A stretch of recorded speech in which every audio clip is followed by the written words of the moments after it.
Una radio con propósito. Una radio con visión. Una radio para todos. El Libertador, 1210 AM.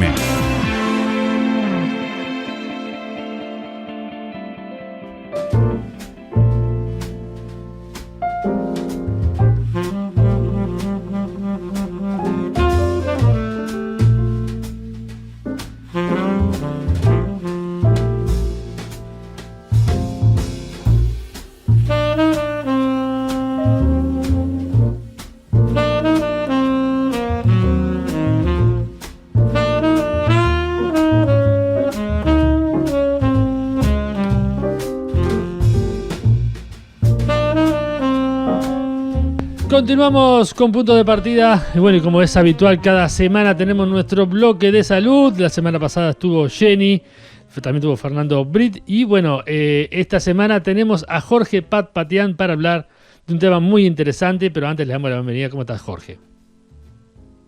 Muy bien, Carlos. Un gusto, un privilegio poder estar aquí con ustedes y con toda la vasta audiencia de Radio Libertador. Un saludo especial en este día. Bueno, y tenemos un tema bastante particular que es sexualidad en tiempos de COVID-19. Contanos un poquito, ¿de qué se trata, Jorge? Bueno, sí, yo quiero comenzar esta oportunidad que tú me das, Carlos, en este día, motivado por una lectura que realicé hace algunos pocos días atrás sobre un documento emitido por la New York Community Health, o sea, la Comunidad de Salud del Estado de Nueva York, titulado Sexo y Coronavirus Disease 2019. Me llamó mucho la atención, ¿sabes?, la lectura de esta publicación, porque hacía la referencia sobre algunas propuestas sexuales que este grupo científico neoyorquino estaba sugiriendo frente al confinamiento que nos impone esta pandemia. Entre ellas, leí la frase que decía: tú eres tu pareja sexual más segura. En inglés decía, you are your safe sex partner. Bueno, yo no, puede ser que no pronuncie bien en inglés, pero la idea justamente era que tú eres tu pareja sexual, fomentando de alguna manera el autoerotismo, la práctica de la masturbación, como mecanismos alternativos al contacto físico que implica la cuarentena, es decir, el aislamiento social, todo lo que tiene que ver con el confinamiento, teniendo como propósito principal mitigar esa energía sexual que todos nosotros tenemos y que puede ser liberada a través del contacto que no sea interhumano, ¿verdad? Todo lo que sea lo virtual. Mirando tratando de bucear en algunas publicaciones ajenas a este artículo, no pude encontrar muchos comentarios sobre este punto que tiene que ver sobre el comportamiento sexual de los seres humanos durante el tiempo del coronavirus, ¿verdad? La pregunta que nos podemos hacer es, ¿esto influye sobre la sexualidad? Es decir, el confinamiento, el aislamiento social, lo que tiene que ver con el vínculo en la pareja, lo que tiene que ver con los afectos, ¿influye sobre mi conducta sexual? Por ejemplo, se ha visto que en China, en Europa y en algunos países, la Organización de las Naciones Unidas ha denunciado un aumento de casos de violencia doméstica, de femicidios. En Uruguay también somos testigos de que en el mes de marzo hubo un aumento de femicidios. Hubo también un aumento estadístico significativo de el maltrato a menores durante el confinamiento. Entonces, todo esto evidentemente afecta a nuestra conducta sexual.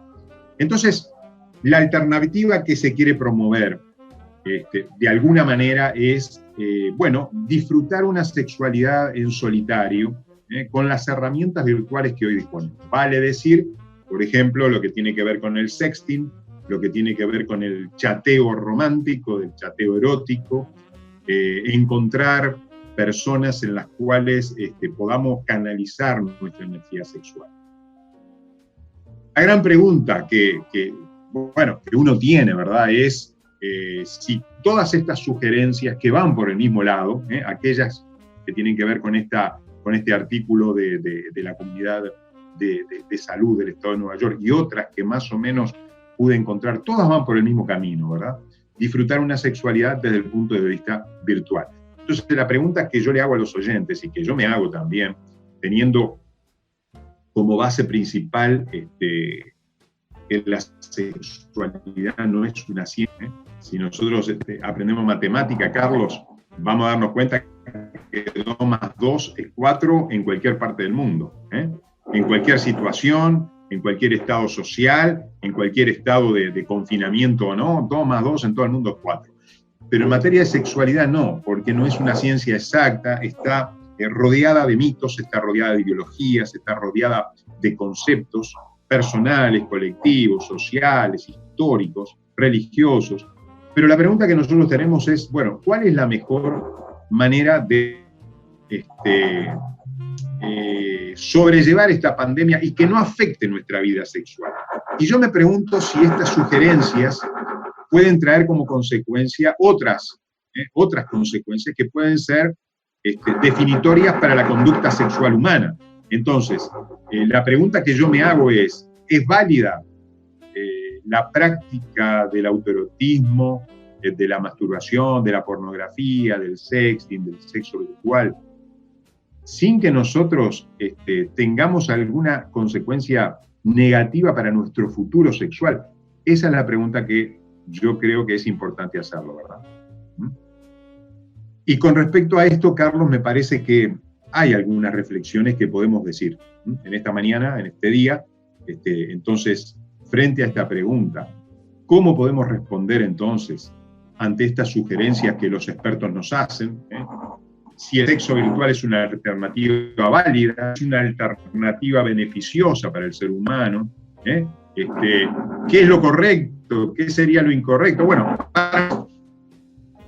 yo sé, estas preguntas no tienen una base para plantearlas.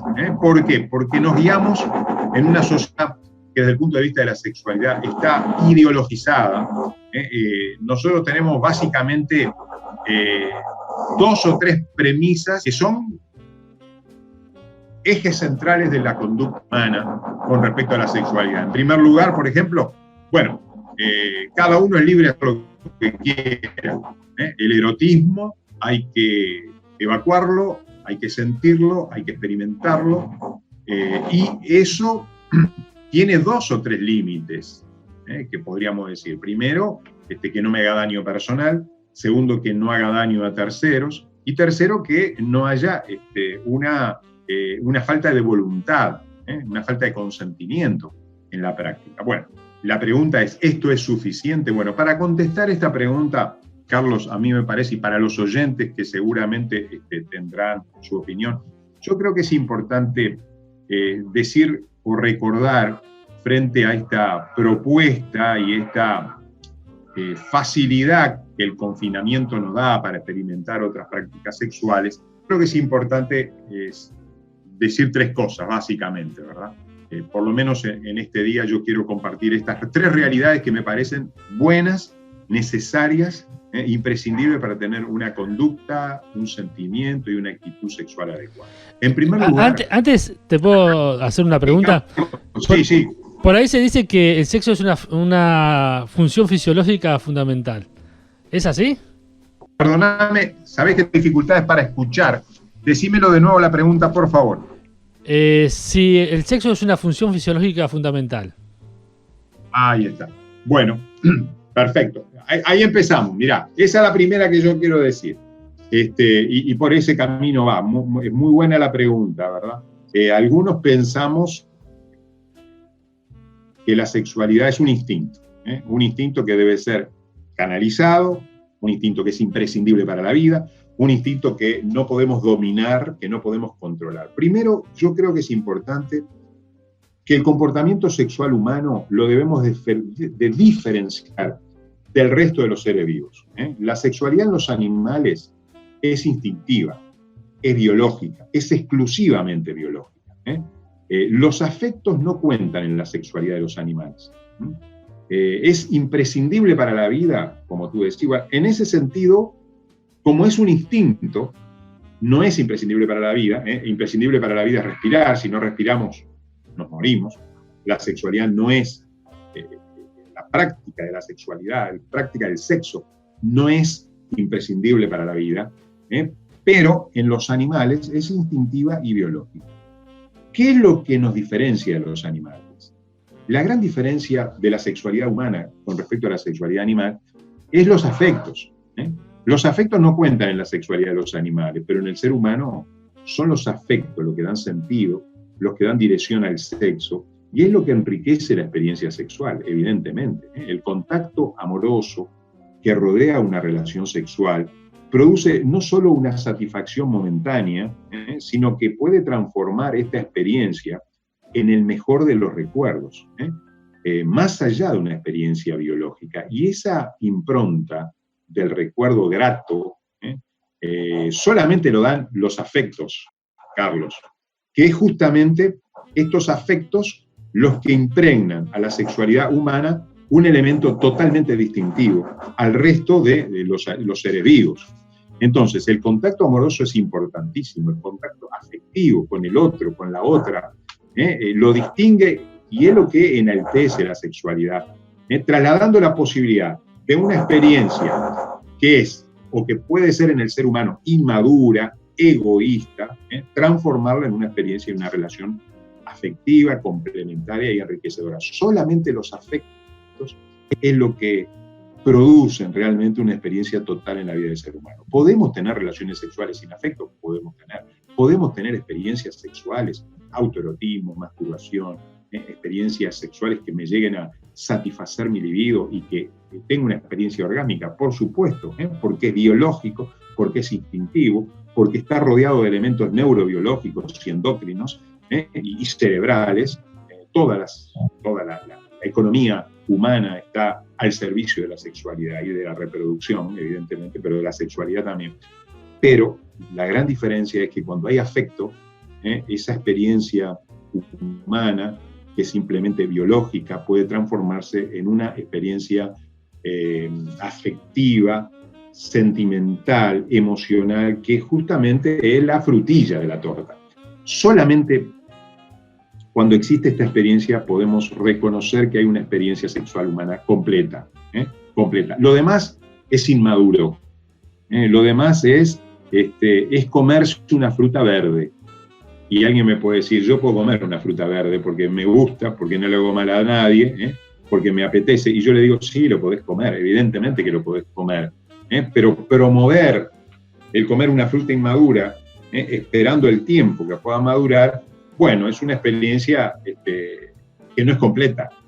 Y esa es la gran diferencia entre un acto masturbatorio, autoerótico, que llega a satisfacer biológicamente la sexualidad humana, pero que no llega a producir el máximo de los placeres. Se puede comer la torta sin la frutilla, pero teniendo la frutilla encima de la torta con la crema doble, va a ser mucho más satisfactorio, una experiencia mucho más enriquecedora. Entonces, este punto es importante. Yo no puedo estimular el autoerotismo y la masturbación y el sexo virtual como un elemento paralelo al mismo nivel que la experiencia sexual humana, que se transforma en el otro y que produce con el otro experiencia diferentemente completa. Entonces yo creo que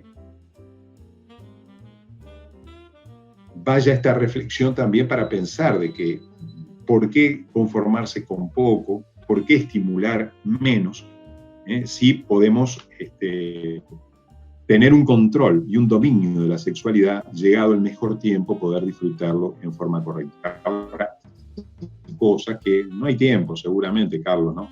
Tú sabrás el tiempo que disponemos, pero me gustaría compartir rápidamente dos cositas más, si me permitís. Por y supuesto. luego en otro espacio podríamos explayarnos mejor. Podemos. Ahí está, muy bien. Entonces, Carlos, yo creo que es importante. En primer lugar, como dijimos, resaltar que el comportamiento sexual humano no es instintivo ni meramente biológico. En segundo lugar, eso es lo que nos diferencia de los animales. En segundo lugar, es importante también saber que entonces la práctica sexual se constituye en el mejor y más completa experiencia humana si es posible sentirla con otro, si es posible sentirla con otra persona. Entonces el autoerotismo y la masturbación no lo ponemos al mismo nivel que las demás experiencias sexuales humanas. Pero en tercer lugar, decimos que algunas experiencias que se pueden facilitar como mecanismos alternativos para satisfacer la libido, e incluso llegar al orgasmo, es justamente una de ellas que se está promocionando, la pornografía. Y personalmente yo tengo algunos reparos con respecto a la pornografía, pero no es una opinión mía, ¿verdad? Es una opinión que esto tiene que ver con la evidencia. La evidencia. Acá no hay meramente un concepto moralista o un concepto, sino un concepto estadísticamente significativo, porque la evidencia demuestra que la pornografía es una forma inmadura, es una forma egoísta de satisfacción erótica, es pan hoy y hambre mañana. ¿Y por qué digo esto? Y yo digo esto porque esta situación, que puede ser el paliar una falta de experiencia sexual durante este periodo de confinamiento, puede terminar en mi vida con una adicción. Y reconocemos que la pornografía es una adicción, es una adicción. Para muchas personas, la pantalla, la PC se constituye en la fuente de libido, donde trasladamos esta libido natural que nosotros tenemos con respecto a disfrutar con otras personas, prefiriendo la pantalla y la experiencia pornográfica como mecanismo único de llegar. La experiencia lamentablemente demuestra que la pornografía produce dependencia, produce tolerancia, produce síndrome de abstinencia, produce angustia y me cambia la libido a una libido que entendemos como natural, transformándose en una experiencia que a medida que pasa el tiempo necesito aumentar las dosis pornográficas para obtener los mismos efectos. Y todo esto me hace llevar de la mano a entender que la sexualidad humana, que puede ser posible bajo otras alternativas, es peligroso que durante esta cuarentena una adicción como puede ser la pornografía. La pornografía junto a elementos adictivos, determinadas sustancias adictivas, tiene una capacidad adictógena muy importante. Entonces, debemos de tener cuidado con respecto a esto. Yo creo que como conclusión, para no conformarnos con menos, yo diría que debemos de liberarnos del mito de pensar que el sexo es indomable y que no se puede controlar en 15 días. Nada nos ha de pasar, ni nada hemos de perder, si esperamos 3 cosas. El mejor momento, con la mejor persona y con lo mejor de nosotros, para poder experimentar una sexualidad mucho más placentera, mucho más madura, mucho más completa. Por eso en esta hora la sugerencia que quiero dejar a los oyentes es que no nos conformemos con menos y detrás de toda esta pandemia tengamos cuidado en los afectos, tengamos cuidado en nuestros sentimientos, tengamos cuidado en nuestras actitudes, y que sea una renovación de nuestro control sexual para que podamos disfrutarlo a plenitud en el mejor momento. Bueno, gracias Jorge entonces por esta charla, y bueno, que tiene muchos ribetes, ¿no? Que se podría seguir conversando mucho más, pero que en futuros capítulos entonces estaremos hablando, ¿te parece? Con mucho gusto, Carlos, será un gusto poder, incluso si hay preguntas de los oyentes, que seguramente en la radio siempre se despierta la posibilidad de responder preguntas y conocer opiniones. Yo sé que todo esto es opinable porque, como dijimos al principio, en matemáticas 2 más 2 es 4, pero en sexualidad no. Cada uno de nosotros tiene su punto de vista, del cual debemos de respetar y oír. A mí me gustaría escuchar algunos comentarios que puedan tener los oyentes con respecto a esta temática, y con gusto podemos continuar con ellas en los próximos programas. Bueno, muchas gracias, Jorge. Entonces, con algunos ruidos que tuvimos ahí externos, conversamos porque, bueno, ahora tenemos la distancia y a través de algunas herramientas podemos tener contacto, pero bueno, también hay pequeños percances que a veces uno no puede sacar y bueno, están hablando de la fachada del edificio y por eso a veces se sintieron algunos golpes. Pero muchísimas gracias, Jorge, por este contacto y nos volvemos a reencontrar entonces en futuras... con mucho gusto, Carlos. Un saludo a todos los oyentes.